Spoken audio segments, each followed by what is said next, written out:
up, guys? How y'all doing today? Because, baby, if your name is Sean Diddy Combs, you are not doing well. The plot has thickened, and now people are starting to wonder, did Donald Trump just play Diddy for a fool, or is there something way bigger happening behind the scenes? Now, if you're just catching up, here's the deal. There's been a whole lot of noise around this potential presidential pardon, and not just whispers.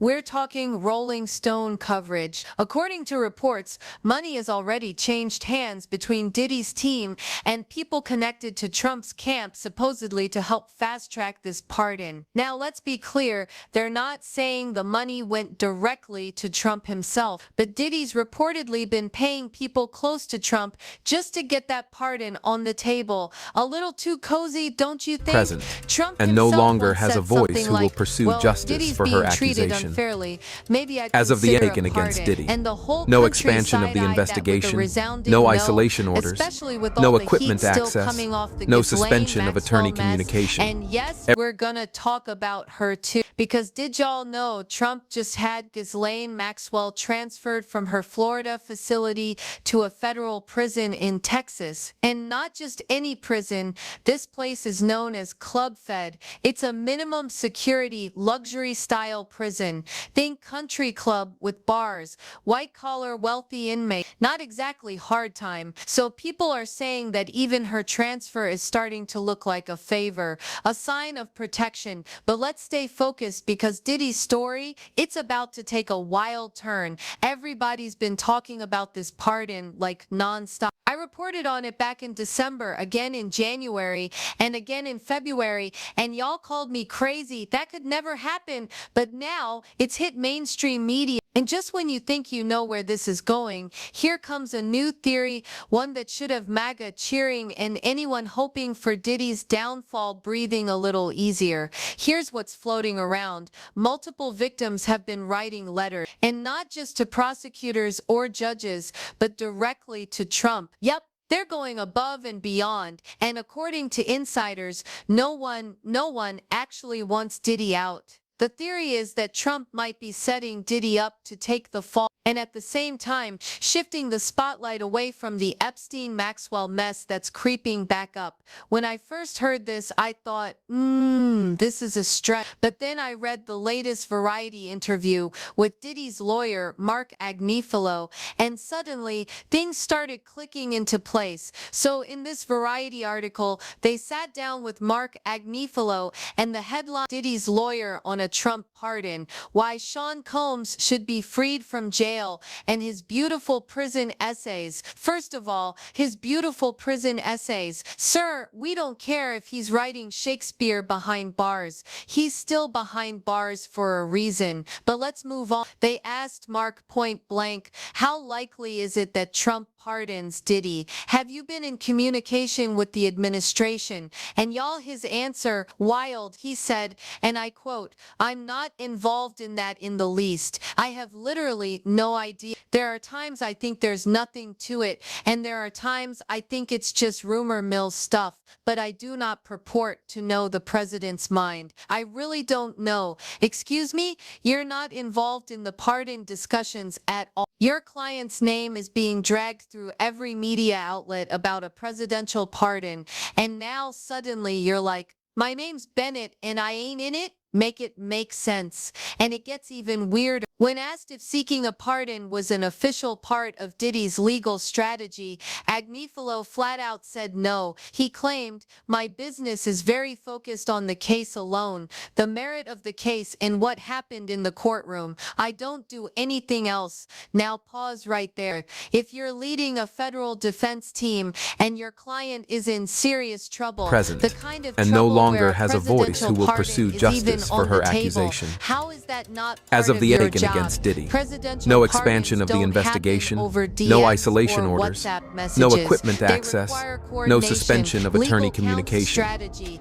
paperwork, and yet Mark is saying he has no clue what's going on. Nah, that doesn't pass the smell test. Then comes another bombshell from the same interview. Variety asked Mark about the sudden firing of Maureen Comey, the lead federal prosecutor on Diddy's case, just 2 weeks after the verdict. Her dismissal shocked everybody. They asked, "How do you react to that? Have you spoken to her?" Mark replied, "I haven't spoken to Maureen. It made me sad. I like her. I think she's a very good lawyer. She was my adversary in the case, obviously, but we had a lot of respect for each other." He even added, "I knew her father, James Comey, very well. It was sad. She wants to be a career prosecutor and now she won't get that chance." I don't think it had anything to do with the case. So again, just like with the pardon, Mark is playing the I don't know anything card. But let's be real,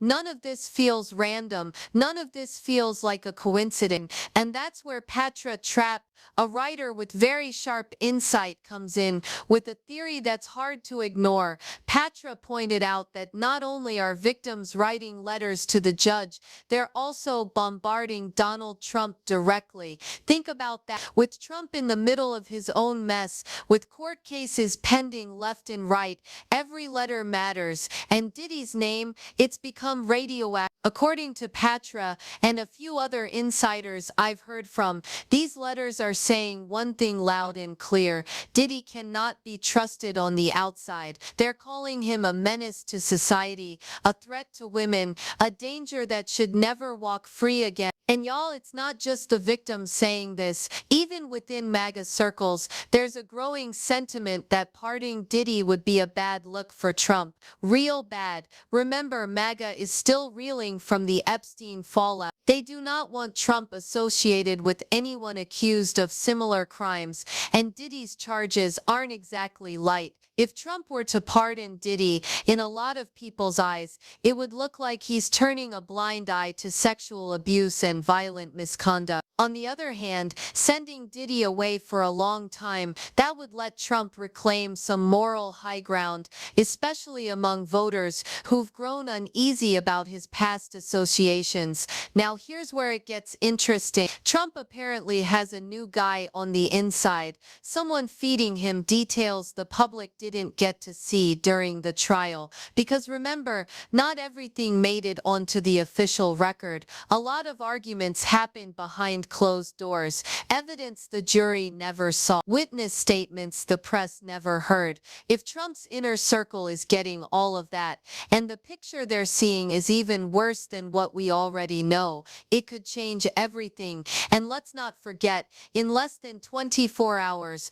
all of this has hit the fan. Mark Agnifilo is publicly distancing himself from the pardon conversation. Suddenly, the man leading Diddy's defense team doesn't know anything about what his client might be cooking up with the Trump camp. That's not just odd, it's strategic. Meanwhile, Rolling Stone is reporting that money has definitely changed hands, not rumors, facts. Diddy's team has allegedly funneled money to people connected to Trump, but again, not to Trump himself. And that's because if Trump hasn't taken a dime directly, he can still play this either way. So now people are wondering, is Trump running the oldest game in the book, the bait and switch? Because here's the truth, Trump hasn't signed anything. He hasn't officially offered a pardon. He only said he'd be open to it if Diddy's being treated unfairly. That leaves the door cracked just enough to keep Diddy hopeful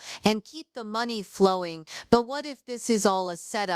What if Trump never planned to help Diddy at all? What if he's using Diddy as a sacrificial distraction, a flashy, scandalous figure to keep the headlines spinning while Trump gets MAGA back on his side? Think about it. If Diddy ends up serving a long sentence, if Trump says no thanks to the pardon, MAGA goes wild. Trump looks like a man of justice again. And Diddy, he's left holding the bag, wondering how he got played so hard. And listen, for all the talk about Diddy buying his way out, let's be real, if that money never actually reached Trump, present, then what and no Diddy longer really has a did was voice who will donate pursue to a bunch justice of for her grifters with accusation. access, consultants, As of the taken against Diddy. strategists, No lobbyists, expansion of the people who investigation, probably no smiled, isolation orders, nodded, no promised equipment the world, access, and then no pocketed the suspension of check. attorney So now communication. the question is, did Donald Trump just play Diddy, or did Diddy play himself, thinking his money, power, and influence would shield him from accountability like it always has? Because let's be clear, there's still a real chance that Trump does pardon him. No one knows for sure, but when your own attorney is stepping back, when media reports say you've been spending money but getting no real response, and when your name is a political liability in every circle, it's not looking good. And that's why this whole situation feels like a setup. Because if Trump wanted to pardon Diddy, there'd be signals, there'd be strategy, there'd be control. But right now, there's chaos, confusion, and silence. That's not how presidential pardons usually work, not when they're real. So what are we watching unfold here? Is this the fall of a mogul who overplayed his hand? Or is this just act two of an even bigger story? At the end of the day, all we know is this: the narrative is shifting fast, and all those rumors that once sounded ridiculous, they're starting to make sense. The bait has been dangled. The switch may be in motion, and Diddy, he just might be the one left out in the cold. Let me know what you think in the comments. This story is very much developing, and you know I'm going to stay on top of it. I might even go live soon to break more of it down. But in the meantime, hit that like button, show your girls some love, and subscribe so you don't miss the next update. Talk to y'all soon.